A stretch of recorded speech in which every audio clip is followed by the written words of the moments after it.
to learn from them, to bring that knowledge and share it. That's what needs to be happening. I mean, you have Africans going to these other places because they understand we need to bring this knowledge back. Bring this back to our place. But I don't see them coming back though. I see not them, too often. Some of them do. They go and they get their money and then they invest in other countries and all that other type of stuff, and not even themselves. Like Putin said, Africa's a graveyard for Africans. They go, they get their money, they invest in other countries, they come home and get buried. You know what I mean? And so but yes, you're right. African Americans have this, I'm American, this is our place, you came over here trying to take, when the truth is, they worked their ass off to get to another country. Right. And if they got a job that you didn't, chances are you were not as qualified as they were to get the job, is how I feel. You know what I'm saying? And you can't get our reparations. We can't get our reparations. But ain't nobody put shit on the table about how much money they gonna give us. Everybody counting eggs that ain't hatched. Right. And in reality, like, what is a reparation gonna do for us? For real. What is some money gonna do it's not gonna erase what happened. It's not gonna make everything okay. It's not gonna, because from my understanding, slavery was not that far off from my grandma who's alive today. Slavery was really recent. So you think that these people just giving you some money and it's like slapping a Band-Aid on a bullet wound. How is that gonna make anything better to get some money? And telling them broken plate, sorry. How you gonna put some food on it to eat on it again? It's still broke. But, even I think if they gave money to black people, African Americans, as reparations, it would have to come with a long line of stipulations of what should be done with the money. I think a bulk of it should be used to create, our own country, our own society, community. You know what I mean? Like, you could come to any of these countries in Africa and be welcome. But at the same time, we are our own tribe.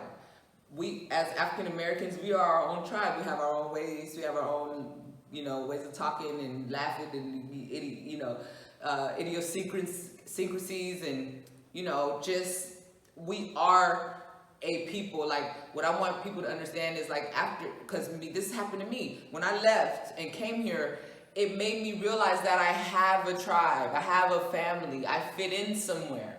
You know what I'm saying? And for us to all integrate, I think that there needs to be an African American nation somewhere as well. You know what I'm saying? Our own small country, it could be a country within the country. We could get a whole state. There's a lot of open land. I drove across the whole United States, y'all. If you ain't never driven across the United States, you would never know that there's nothing in between the cities. Nothing. When they try to show you the red states and the blue states, they show you all this red. That ain't nothing but farmland and cow pastures and shit. I promise you. They got one big city there, that's where everybody at. That city is usually, the urban area. But most of the land across the United States is empty. I promise you. I drove from Florida to Colorado, from Atlanta to California and back. Both ways, through Kentucky, Oklahoma, you name it. I've been through every state in the United States.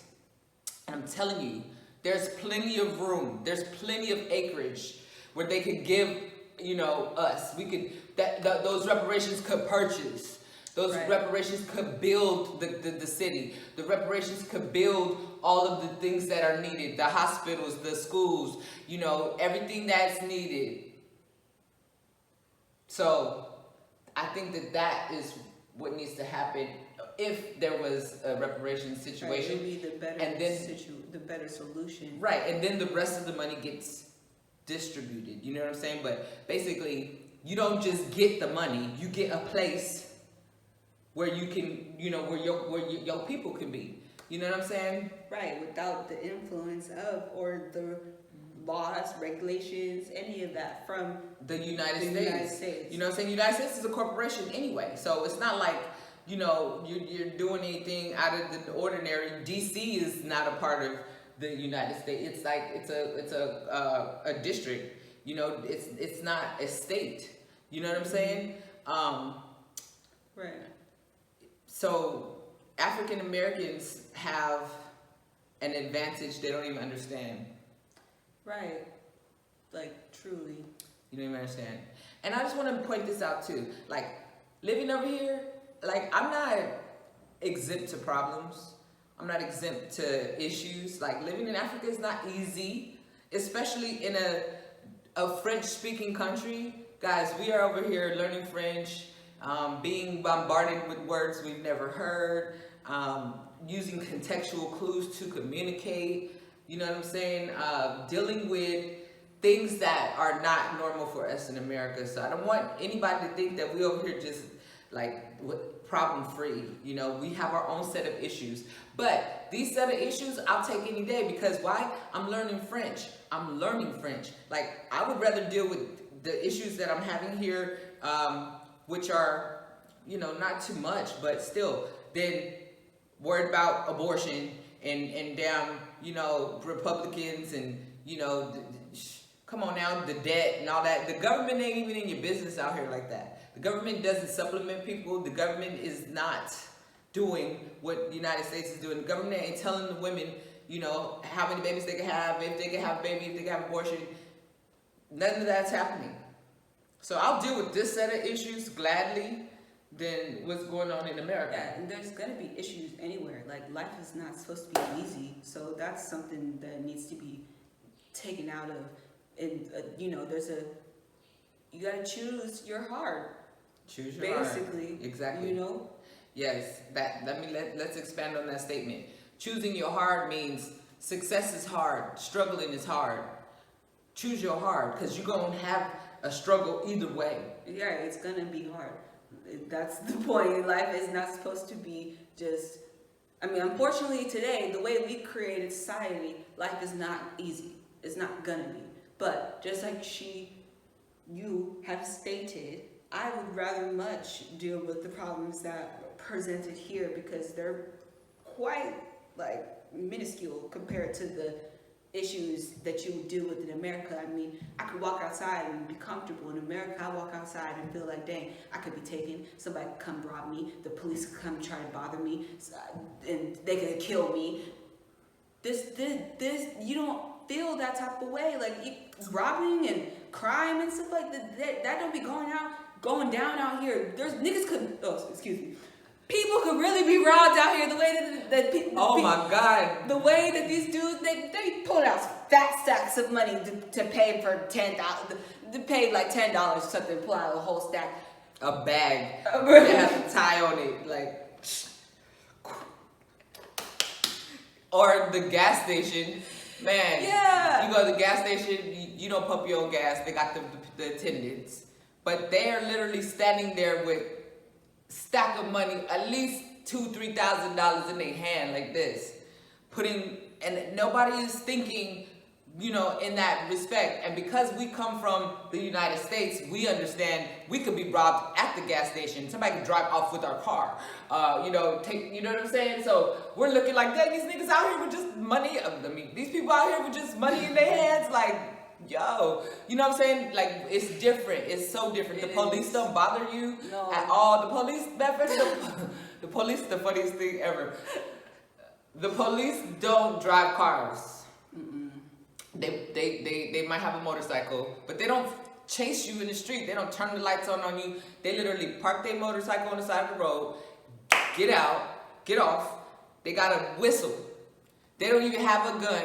And they'll go stand in the middle of the street and be like, pull over. Yeah, blowing their whistle. And the most people that they pull over are like the public transportations, like the taxis and the little buses. But if they're pulling you over like a person, you know, they're like, oh, your windows are too tinted, you know, and then they just want you to give them $4. They just want some money. They want $4. They want about $4. You know, if you give them less than $4, they're going to be tripping. If you give them about $4, you can leave. You know what I'm Yeah, saying? they just want some money, because in reality, They're not making any they're not money. making that much money. And I also learned that it's the chief of the police. Basically, everybody that makes some money, and y'all got it like outside of And come in and bring it to the come chief. and bring it to the chief. So that's why, like, certain times, beginning of the month, the end of the month. So that's why they be pulling over the taxis, because they know they got some money. They know they put it right, and it's more like the taxis definitely are breaking a lot of laws. Like, Oh yeah, they do the most. yeah. But look, the people, this is the funniest part. If you ever see it, you will be rolling. So we be driving and they're trying to pull over a regular car, right? And the car would look at them like, psh, They keep and keep going like, come on, man, I ain't got time for this. And keep it moving. And they don't have no way to go find them, catch them. Like they don't. Yeah, they don't take even pictures trip. of license plates or You'll any see of those things. You'll see the military out, you know, and I don't know what they're doing, but they'll be in like a truck and it'll be like 10 guys in on the truck with the guns. Because they're monitoring, like, prostitution. Oh yeah, I did see that. First time we got here, they had this girl on the truck, and our driver was telling us that she was street walking, so that's why they got her. So that's what the military. The police don't do that. In the military, they do be armed. Mhm. They, But they don't be like, I've heard about some African countries where, like Nigeria, Yeah. where they be punking you. You know what I'm saying? They walk Right. around and like use their authority to, to intimidate people and Right. get stuff from. There's no they don't do intimidation that here. here. I don't feel intimidated by nothing, by the police. You know what I'm saying? When we see them, matter of fact, we were harassed. Like we drove from Burkina Faso to Cote d'Ivoire, and we had about 25 military checkpoints all the way through. And every time they asked for our IDs, they saw we were American. Ooh, Americans, like, leave your daughters so I can marry them. And, like, just crazy shit. And I'm like, yo, I'm, telling my driver, like, let's go. Like, I'm not paying them no money, and I'm not entertaining their conversation. You know what I'm saying? So, but yeah, there's, being women, it probably is a different experience. Yeah. You know what I'm saying, than others. I drive, I have a car, and they just don't even look at me. You know what I mean? I guess because I have a little BMW, it's cute, and it's, they just like, she probably, is important, so they don't mess with me. And I'm grateful for that, shout out to Yahweh. But yeah, it's a lot of things to learn here that you wouldn't imagine because you're American. You know what I'm saying? Right. But we have the ripe opportunity. Now is the time. All these countries are in these upheavals and turmoils and stuff. And I've been here like making, connections and networking with like officials, lawyers, and people who have connections with the government.